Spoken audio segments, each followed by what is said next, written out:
blessed. Let's let this sun shine in. Let's get this show on the road. That's the road behind me. And that's the field in front of me. I don't know if you can see all these beautiful flowers, purple flowers, but it absolutely smells great out here. Look at people having fitness together. The sun is shining. It's a beautiful 80-degree weather here in Finland. You can't shake the summers here. It's just absolute perfect. The light breeze, no clouds in the sky, and boom, baby, boom, rise and shine. It's a beautiful day today. I got my bag with me. I'm headed to the log gym. Actually, let me show you the forest because it's way more beautiful than me. That's what I'm doing. I'm going into nature. I'm going into fitness. I'm going inside my mind to find out how I can prevent forest fires. Yesterday was a forest fire of a day, and I actually had to calculate how to not become a shit magnet, someone that's glued to the drama or the drama follows me. Either way, shit went down yesterday. And today I've been just got off the phone with the homie Benny Mac and just digesting the awareness of situations and how to prevent forest fires, like real forest fires. Check out this. This is like about an acre and a half, maybe 2 acres. And here's a whole nother 2 acres of just complete open field. Like nobody's here. I love my life! Kind of got a couple people over there on the trail, but that's about it. Yeah, boom yakasha. Big up yourself, baby. This is the boom yakasha. So yesterday, the homie decided to come to the house where I was staying, where I used to stay, once the homie stopped flipping out. So I had one friend have a schizophrenic moment, and I went over to the other friend's house. They literally live across the way from each other in the apartment building, literally. And for some reason, because they got drunk and got irritated, they came back to his house. Now that he's not having a schizophrenic moment, they were having a drunk moment and decided to ring the doorbell about midnight. And the doorbell wasn't answered because we were chilling, just ate pizza, we're stoned on the couch, watching our phones more than the TV. And boom, kicks the door. We're like, what the fuck? We both look at each other like, what the fuck just happened? Boom, kicks the door again. My homie was like, fuck that. He got up and ran right after that door. And next thing I know, a fight ensues. My homie's hitting the other homie over the head with a wrench. And they're in fucking headlocks about to fucking punch each other. Like it was like as if Vegas didn't win the Stanley Cup and it was another hockey fight. I couldn't fucking believe it. And the people, my friends that I walked away from because they were being so annoying, I literally had to pull the car over and drop them off with the car. Here's the car keys. I'm done. Walked away, didn't say anything because I needed my peace of mind. And that's what this is all about. When I come here, it's not very far, by the way, because the log gym's right here. It's the lovely site. But when I'm coming here, obviously I like my chest being puffed out and my stomach going down and feeling strong. But I'm also coming here for my mental health. This log gym has saved me from frustration, has saved me from fighting my friends and just fighting the demons from within. At least we got one person here. Normally nobody here. But let me just drop my bags and have this conversation. Let this man have his meditation, if you will. This is my meditation spot. Being straight honest with people. I come here so I can focus on me and focus on my mind and examine the chess moves that occurred yesterday A little bit of chess moves over there. Your boy Saint could not believe what had happened, dude. I could not believe that my friends were fighting yesterday. And it could have easily been me fighting with him. If I had answered the door, Lord knows what would have happened. It probably would have got physical too. So here's what happens when you hold patterns, when you become unaware of your patterns. I studied it more deeply, and I'll send the video below, but they were talking about uh, the it was a different perspective on addiction, right? And it was like how childhood trauma creates addicts, right? Saints addiction. It's not a pretty word because we know that we end up getting into patterns and keeping those patterns versus choosing new outcomes. And I'm always about what kind of patterns we're holding, how to break ourselves free of fucking monotony and doing the same thing over and over again, and trying the challenge of doing something different every day. And these guys are on this is what makes me happy. What makes me happy is spending time with my friends. And it's been making me happy since I was 15 years old. And now that I'm 55 years old, I want to be uh, around my homies like I'm 15, still playing video games, still doing drinking games, still fucking around, watching my kids less, being less of a grown up and more of an asshole. And it's like you grow up and you don't, or maybe you don't grow up. Maybe your patterns stay the same and you never change, and therefore you're always happy. I'm always the life of the party guy. I'm always singing and I know all the lyrics, and nothing wrong to see here. I'm only missing my teeth, but don't look over here. Look over here where I'm this guy that's bubbly and excited and I'm the life of the party, but at the same time I'll be the guy that doesn't answer the phone, you know, becomes isolated and not as positive as the guy that's on alcohol. So it makes sense to me when you're trying to keep the same things going on in your life as a hold, and you end up becoming in a chokehold, much like my friends were in the doorway when I split them apart. Was that you're literally in a holding pattern, and talk about it all the time in military terms, where you're literally just holding the pattern, waiting for the next gasoline to fill you up. And that's what I end up doing. I end up putting gasoline on the fire. I feel stupid, but my friends are around. We've been partying for 3 days straight. Who's got gas money, who's got beer money, and I'll buy you guys a round of beers. I thought that would be apropos or something helpful, and it wasn't. It ended up being gasoline on the fire. I ended up supporting their habit. They end up not thanking me. I seem to have a trigger about not being thanked or having appreciation.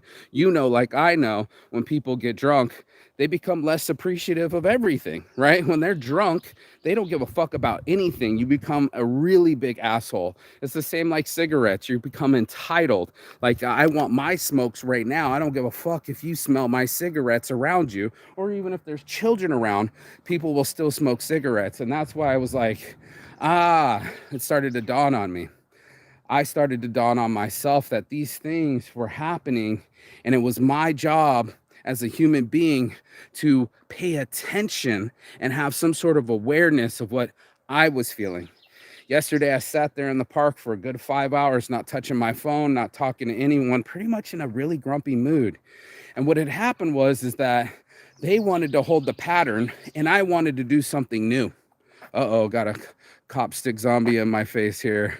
What? No gas for fires. These demands of these cop sticks. What's the word you're saying? Cop sick? I don't know what that word you're saying there, C's. You're gonna have to explain it. But oh shit, we got even more people walking around. I guess that guy wasn't coming to the gym, but it just baffled me in the end that I'm sitting there and I'm going like, how did a day was so sunny like today start, and then nobody had any initiation to go anywhere? We literally went from the apartment to the next apartment, and the drinking kept going and the video games kept going, and they're like, we're waiting for somebody. And I'm not waiting for anybody. You know, the sun is up and we're back inside playing video games like we're 15, but we're big boys now with budgets. We can go do anything. We got a car, we got gas money, let's go someplace. And instead, we went right back to the pattern, and it bugged me. So I left the house and I left them, and they already started seeing that. I'm like, I'm not here to facilitate the same behavior. I didn't fly all the way here to Finland to keep up with the pattern or keep up with the Joneses. My challenge to myself is to do something different every day. And that's one of the hardest challenges to do, because your friends want to stay.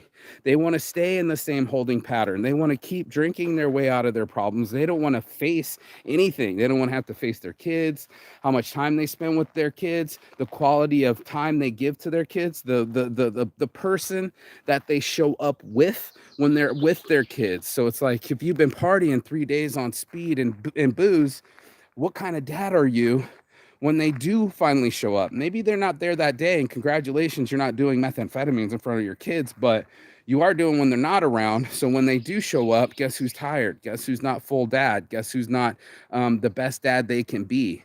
And it's hard to say, because they love their kids, that they love their life, that they love their friends, and they definitely love their booze and cigarettes. So something's got to give. And what gave on me was my awareness that my homie made the comment. He said, I think someone's going to swing on someone today. And he said that I think one of us is going to punch each other today. And we started to irritate each other. Now, I think it's the alcohol, and maybe I was too in my own emotions and personalizing it, because obviously they were irritating me. And I was like, no, fuck that, dude. I'm not going to go forward, because I tuned in that he said that we were going to swing on each other. And I've had so many times that I end up fighting friends because of alcohol, that I wasn't going to do it again.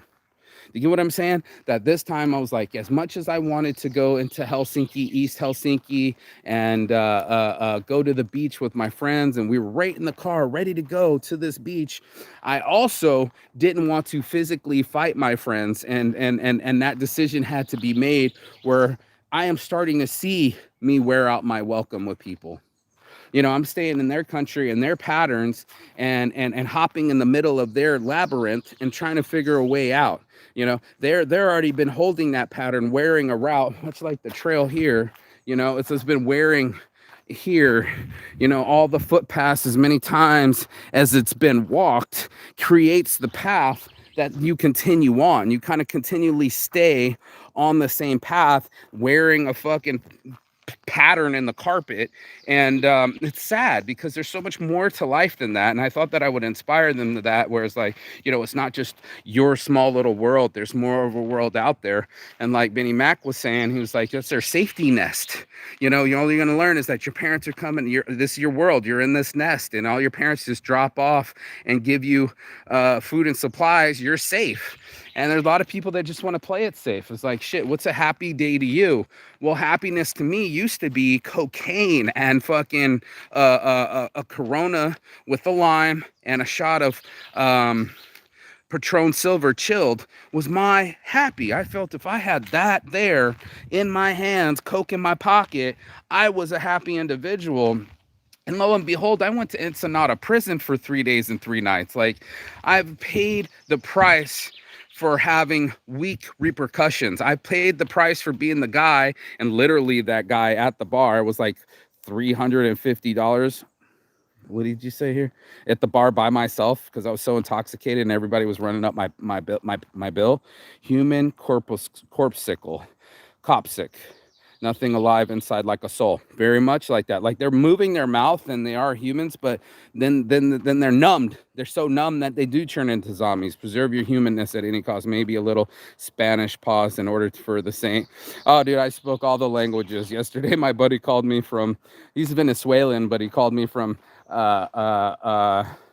Brazil again, and we were fala Portuguese, and we were just practicing Portuguese while I practice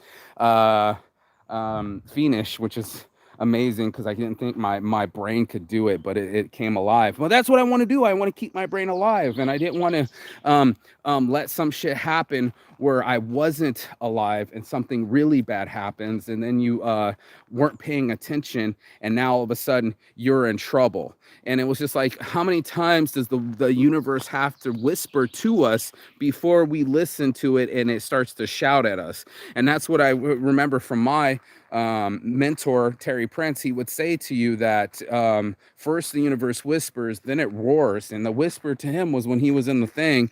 Then he said to me, I think somebody's going to fucking fight today. And I was like, not me. Let me get out of this car. I already can feel irritated. I've been lifting too many weights. Your boy Saint's feeling Odie.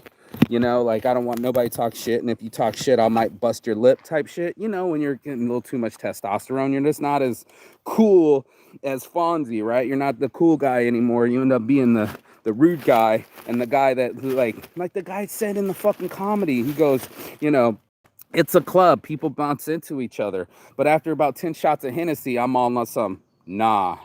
You know what I mean? I'm on some, oh, hell nah. What'd you just say to me type shit? And that's what ends up happening is we end up getting in our own way. I just saw this dude drug by with his shirt off, and I don't want to get my Saints Addiction white shirt messed up, but I don't have any of my clothes because I didn't sleep in my own bed last night. I ended up having to sleep at my friend's couch again. So here's life. And it just was, what are you going to do when you got the information, when you know people are being unappreciative, and you know that they're being dicks and they're not being helpful, and they end up being abusive? And that's what I felt like what was happening. Like, you know, everybody started getting really taking the piss and talking shit and wrestling and a little too much testosterone for me. And I know me, I'm competitive, and then you get even more competitive when you're under alcohol. So it was just like, would you say to me, come over to the house, show up, kick the door, almost kick the door open, get hit in the head by a wrench? I mean, it went down last night, and I was just like, what the fuck's going on? And of course, I personalized it, going like, well, when he was tripping out in schizophrenia, I went to his house, and then he just walked into the door. Now they're too drunk and they're freaking out, so I went back to his house, and so he's gonna come down and kick the door. It was just like, what the fuck are we doing here? And would it be happening if I wasn't here, if I wasn't part of the pattern, if I wasn't part of the catalyst or the special ingredients? Because it's like wherever I go, everybody kind of starts hanging out because they want to hang out and they want to spend time, but I don't want to spend time with alcohol and speed. Like, it's just not my thing. Or tobacco. So these are all my friends, but every so once and often they have to go out and go smoke cigarettes together and keep speaking Finnish and then switch to English. And it's just the mentality was nuts to me. I had to wrap my mind around this thing because it's going down, dude. Like, I'm here in people's patterns. I'm the fly on the wall now sitting at the table, and I gotta go see what people are fucking doing, dude. You know what I mean? Like, I'm involved in their space, their personal bubbles. And if domestic violence is there, I'm gonna see it. If alcoholism is there, I'm gonna see it. I can see the rails of speed on the plate. I'm not stupid. Now they know better than to offer it to me, and they know I'm not going to drink their beers. I'm the designated driver, but I'm also not here to get abused. And it started to lose its coolness. It started to become very irritating to kind of babysit these individuals that are my friends, but they were acting like assholes, dude. They were just being inconsiderate, unappreciative, and violent. And it's just like, I'm looking at situations now, and that's why I talked to Benny Mac, because I was like, what did you see about my self-awareness that I didn't see in this chess move of life? Now, most people are going to keep going to their patterns. They're not going to go look at yesterday's chess moves and say, oh yeah, you should have done this, you should have done that, and this is the reason why the play developed the way that it played. 3 moves later, you're like, oh, it's checkmate, and you're like, oh, I know why it's checkmate now. Okay, dude, this is fucking dope. And it's because I did X, Y, and Z that I got here, and I didn't want Z to happen, so I skipped the equation. I skipped it ahead of time. I pre-predicted the forest fire. Only I could stop the forest fire. And I saw me getting my blood pressure up. I could feel myself wanting to protect myself or wrestle somebody or defense of some sort. Maybe my trigger started to get triggered, and it happens often because my dad was an alcoholic. So I shouldn't have given him beer. I should have known better than to facilitate the thing that I don't even do. I don't even drink because of this behavior. And I'm even having the little zero alcohol. I had two cans. One had 0.5, and even that little 0.5% made me more aggressive. So now it was like, "What'd you say to me?" Oh, hell nah. And instead of just let it water off a duck's back, or everything's okay, it became more intense, and it became a forest fire instantaneously. And I'm trying to be the guy that makes the fire ahead of the road. I don't know if you guys ever seen them pre-burn fires to contain forest fires, but yeah, like they'll start fires to stop fires. And I'm like, I'm not trying to start any fires to stop a fire, but I am trying to read the fire so it doesn't keep burning me. And that's what I really learned in on the forest fire of life, and was like, these things are whispering at us. They're kind of telling us one thing, but it's like, are we paying enough attention that we're going to do something about it? And that was the thing that I really keyed in on that yesterday, was just like, instead of forcing the subject and things keep going on, I'm going to keep fucking moving, and I'm going to fucking do something about it instead of allowing it to develop and nothing happens. I want something to be more proactive. And that's what I do with my workouts. I'm trying to beat myself here. I'm me versus me, and my energy and my life and my breathing and my physique, versus out there when it's already happening. It's real game speed, and you should have been practicing at full game speed, because now it's the real game of life. And that's why I was like, okay, if I'm present and I haven't been drinking and I haven't been goaded into a fight, then I can just walk away. And that's what I simply did. I let them be angry and do their own shit. They weren't satisfied enough. They were like, "Yo, I'm coming to come kick down the fucking door and get into a fight." And I was like, "Not me. I'm off to fucking do something else, and then I'll fucking chill the fuck out. I much rather beat myself here at this gym, beating up the logs, than beating up my friends." And then this is me, but I was like, this is how I can prevent forest fires. I'm not Smokey the Bear. I might be Smokey the Bear, but I'm not Smokey the Bear. And I do care, and I do care for my friends. I still love them the way that they are, and it's unfortunate that they have these coping mechanisms. What the video was saying is, there's some things that are non-negotiables, like our attachment styles. Ever since you were a child, you were attached to something, and it's our way of surviving. When you're attached to your family, you're attached to your mother's breast, you're getting milk, you get life, you continue to live life. These people protect you from anything dangerous, and that's what attachment feels like. When you have childhood trauma, or you're missing your attachment, you're going to reach it for anything. And that's what alcohol addiction is that you get into the thing that makes you feel like you're attached, because you lack the attachment in your childhood and the traumas that have happened to you. Is there's things that what happens to you is traumatic. Trauma is the way you feel towards it.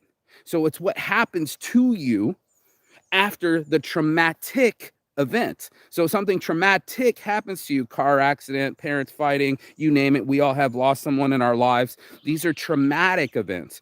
What happens to us is that we start shutting down. We stop trusting each other. We start using the alcohols or whatever addiction to make us feel like we are safe again, like we're in that safety nest all over again, and the issues have passed by, and now we can be ourselves again and feel the way that we felt when we were a child before we had traumatic events happen. So it's a coping mechanism. So it's not like I'm sitting there judging my homies, because they are my homies. You know what I'm saying? These are the buddies that I know and love, and sure, I want to fucking hang out with them and do things, but they are also suffering. And that was something that I had a key in on, that I was like, okay, if they had things that this is the most people I've seen at the gym. This guy brought his dog. Where did he go? Oh, he's behind there somewhere, but yeah, there it is.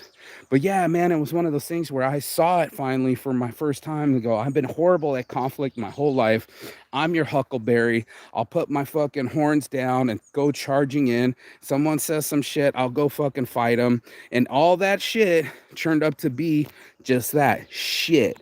And I didn't want to fucking be a part of the shit anymore. Does that make sense? That we can be so fucking involved in our own mist. She called it a red mist when she was saying she would just get so angry. It's like a red mist. She can't see her way out of. Once it's going, she's off and running. And it's like, yeah, because you're getting a buzz from it, dude. Anybody that's ever been angry sees their power, and it gets very addictive. And you're just like, yeah, I am strong. Let me destroy things. And like, wait a minute, the people you're about to destroy love you, and they're part of your friends, and they're also your family. And it goes right out the window. And you're like, oh shit, I'm only fighting my friends and family now. Yeah, bro, that's what it does. The people that you're attached to the most, now all of a sudden you're the furthest from. And then my mom posted something like, I miss my children on Facebook. She never posts on Facebook.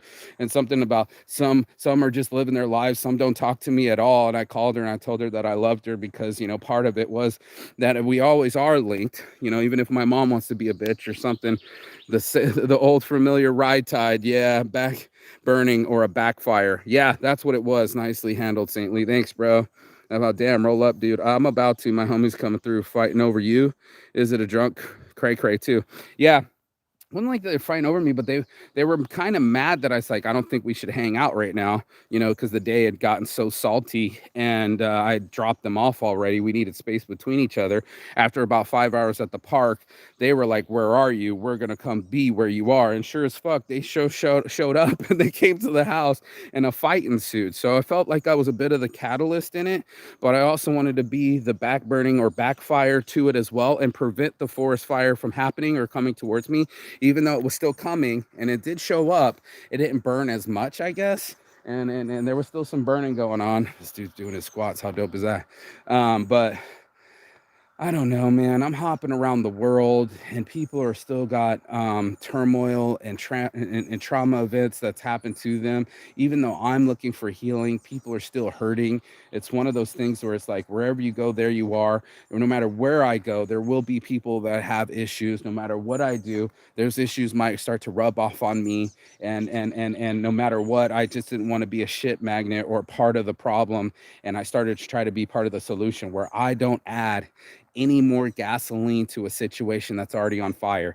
That's been my awareness. That's what I learned from this last thing with my ex after she killed my baby. I was like, Mark, if you would have kept your cool, if you would have stopped being so aggressive, if you would have been more appreciative, you would have had the baby. You'd be a father by now. Everything you wanted was riding on your attitude, and I could not adjust. And this time I pre-adjusted, kind of like I'm flight simulator or airplane, and said, okay, all right, we got to pull up before we hit those trees. And that's what I feel like saying for your morning motivation is pull up before you hit those trees. Before you fucking mosquitoes, before you make rash decisions or anything, try to pull up your awareness. It helps when you have age, because you can see different scenarios and weigh your decisions based off of those scenarios. But most of us, like he was saying, we're just living in the day. We're just going from day to day, and we're so wrapped up in our emotions and what's happening. We didn't even adjust our wings. We didn't adjust our altitude. We didn't even adjust our speed. We just literally just did the damn thing. And that's what ends up happening. We end up being stuck. And I didn't want people to be stuck. So I'm doing this morning motivation about pre-gaming, and not on a tailgate, but pre-gaming before you hit the path, before the forest fire skips over the line and becomes an ordeal. We have a chance at being a better version of ourselves. We have a chance of making that decision. It's almost precognizance. We were talking about pre-crime, and anybody that's ever seen the movie Minority Report, it's one of my favorite movies. But if you could catch yourself, man, that would be awesome to have a reset button in life and go, oh shit, I fucked up. Okay, let's rewind yesterday, and this time let me try it again, run it back. And that would be nice. Oh man, that would be awesome if there was rewind buttons. All of us would get perfect scores and infinite lives. But it's not like that. Every day counts, and the way you act in that day will count, and the way that everything you react to will also count. So it's one of those things that was just like, oh shit, this is adding up to be a fight day. My friend even mentioned it. I keyed in on it, and I said, you know what? I don't want to fight any of my friends. So let me just separate away from you guys. And sure as shit, they found a way to bring it anyway. But everybody's okay. No blood was drawn. Shirts were ripped. A couple punches were thrown. A lot of headlocks. But that's life. If you aren't fucking actually doing something with your life, you got to be able to get away from tragedy, right? You got to find a way to deal with trauma, and not in a fucking abusive way like addiction does, but like in a healthy way where you get your source of energy from something that's meaningful and not detrimental. And that's the big key that I got yesterday, was just like, okay, I know me. I know when things are about to get chaos. I'm familiar with it. My dad's an alcoholic. You get uncertain feeling in your stomach where you're like, oh shit, this is about to happen. You know, when you're about to get an ass whooping, or your parents are about to fight, you know when the fire's coming. All animals sense that in the forest. But what you do about it, more than just run in the other direction, but running with a strategy. My new strategy is to not get involved with people and the shit happening and the shit hitting the fan. I'd love to be more precognizance of it before it hits and splashes all over the place and shit's everywhere. I'd like to be the guy that can see the fan is spinning, see the shit coming, and avoid that room at all cost. So that's your boy Marquis Saint. That's my morning motivation. Peace and love. All the way here from Finland. You know, I love my life, and it's been a blessing to be able to be here and be able to work out myself and work out my mind and get some magic abilities to see the future and avoid it from with all costs, because I know how much it costs, and it cost my son's life. So it's like nothing's worth a fight with a friend. Nothing's worth fighting with anyone, and nothing's worse than worth your peace of mind. That becomes priceless. So anybody that's out there that's also seen some shit and had a fucking chance to fucking avoid it, good on you. You're a saint too. Get yourself out in the sunshine, make your life go on time, and don't forget to shine. It's your boy Marquis Saint, Saints Addiction, peace and love. I'm gonna go get this workout, beat up these weights instead of my friends, and you go have a blessed day. Peace. I'll see you on the other side. Chigathon. That means goodbye, but not forever, from Finland. I hope you heard the echo. I'll see you on the other side. Ciao.